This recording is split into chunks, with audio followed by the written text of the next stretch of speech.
पश्चिम में मनोवैज्ञानिक एक नई चिंता से भर गए। वो चिंता पहली दफे मनुष्य जाति के इतिहास में आई है, और वो चिंता ये है कि इस सदी के पूरे होते होते कम से कम पश्चिम के कुछ मुल्कों में, अमेरिका में, स्वीडन में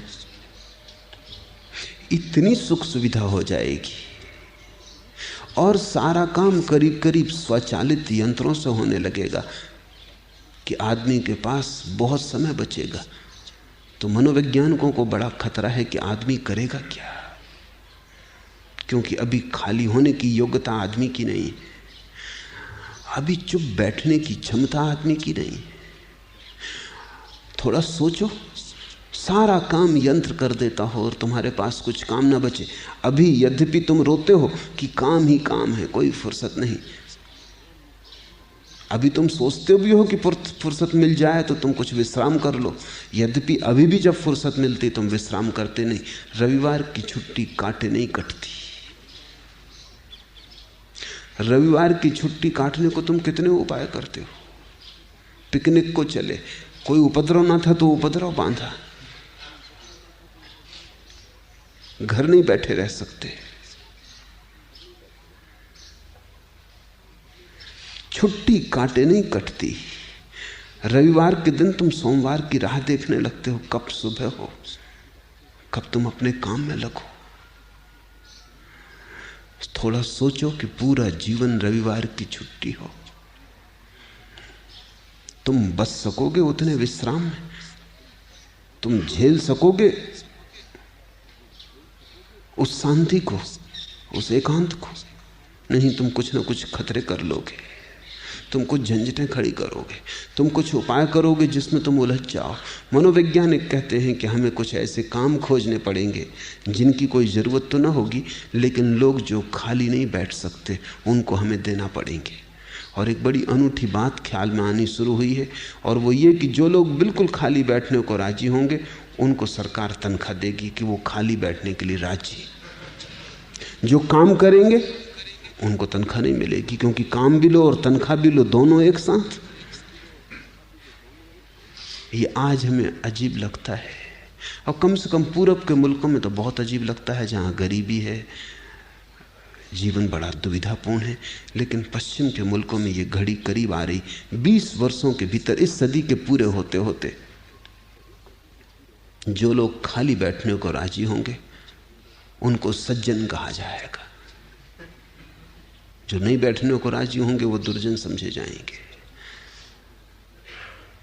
खाली लेकिन वही बैठ सकता है जिसे थोड़ा ध्यान का रस लगाओ। इसलिए आकस्मिक नहीं है कि पश्चिम में ध्यान की इतनी तीव्र जिज्ञासा पैदा हुई।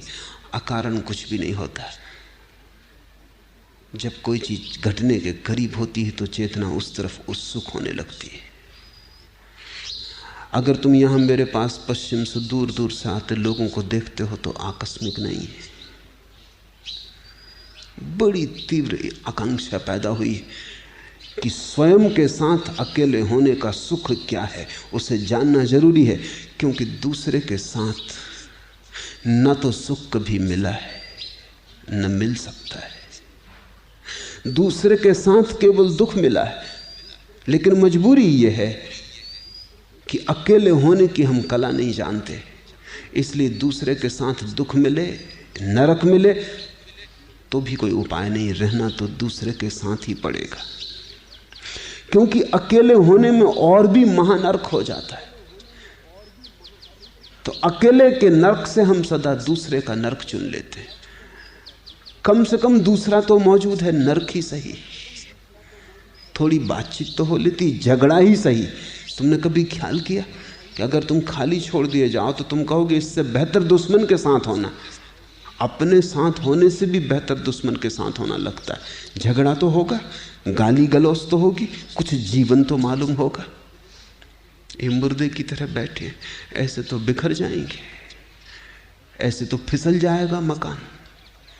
कुछ करो, उठो। लोग अपने कमरे में उठ के कुछ भी करने लगते हैं।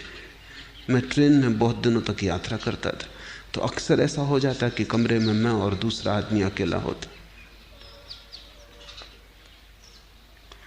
तो मैं देखता रहता कि दूसरा आदमी क्या कर रहा है। मैं उससे बोलता भी नहीं, क्योंकि मेरे बोलने से वो उसकी असलियत का पता ही नहीं चलेगा। बोलने की तो वो इच्छा ही में है। वो कई दफ़ा कोशिश भी करता बोलने की, आप कहाँ जा रहे हैं, मैं हाँ हूँ करके जवाब दे के फिर अपनी आंख बंद कर लेता। जब वो थोड़ी देर में समझ जाता कि आदमी बातचीत के योग्य नहीं है, तब वो उसका असली रूप प्रकट होता। वो कभी अपना सूटकेस खोलेगा, मैं देख रहा हूँ कि कोई काम नहीं है उसको, फिर बंद कर देगा, फिर जमा लेगा। खिड़की खोलेगा, बंद करेगा। बेचैनी है, पंखा चलाएगा, बंद कर देगा। बाहर हो आएगा, चाय ले आएगा, हर स्टेशन पर उतर के भजी खरीद लेगा। कुछ भी कर रहा है। नौकर को बुला लेगा घंटी बजा के, उसी से बातचीत करने लगेगा। लेकिन उसकी बेचैनी मैं समझता हूँ। ये 24 घंटे उसे अकेले होने को मिले हैं, ये काट रहे हैं, ये कांटे की तरह चुभ रहे हैं, इनको झेलना मुश्किल है। यद्यपि अगर तुम मुझसे पूछो तो वो कहेगा कि कहाँ फुर्सत है। कभी ध्यान भी करना चाहता हूँ तो फुर्सत नहीं है। अब ये 24 घंटे मिले थे, 24 घंटे में तो आदमी महावीर हो जाए। अगर 24 घंटे एक स्वर से शांत हो जाए, 24 घंटे तो मैं ज्यादा कह रहा हूं, जैनी नाराज न हो, क्योंकि महावीर ने तो कहा है 48 मिनट में। मैं तो 24 घंटे कह रहा हूं तुम्हारी सामर्थ्य सोच के। महावीर ने तो कहा 48 मिनट आदमी परम शून्य हो जाए, रम जाए, बस इससे ज्यादा की जरूरत नहीं है, परम ज्ञान उपलब्ध हो जाएगा। 48 मिनट, पूरा घंटा भी नहीं। लेकिन 48 सेकंड भी मुश्किल है, 48 मिनट तो दूर। 48 सेकंड भी तुम एक स्वर से शांत न रह सकोगे, तुम हजार व्याघात पैदा कर लोगे। काम का अर्थ है दूसरे में सुख, यद्यपि मिलता कभी नहीं। यही तो मनुष्य की मूढ़ता है। शंकर ऐसे ही तुमको मूढ़ नहीं कहे जाते, कारण से कहते हैं, खूब सोच विचार के कहते हैं। जिस रेत से तेल नहीं निकला उससे तुम निकालते ही चले जाते हो। और ऐसा भी नहीं है कि तुम्हें पता नहीं।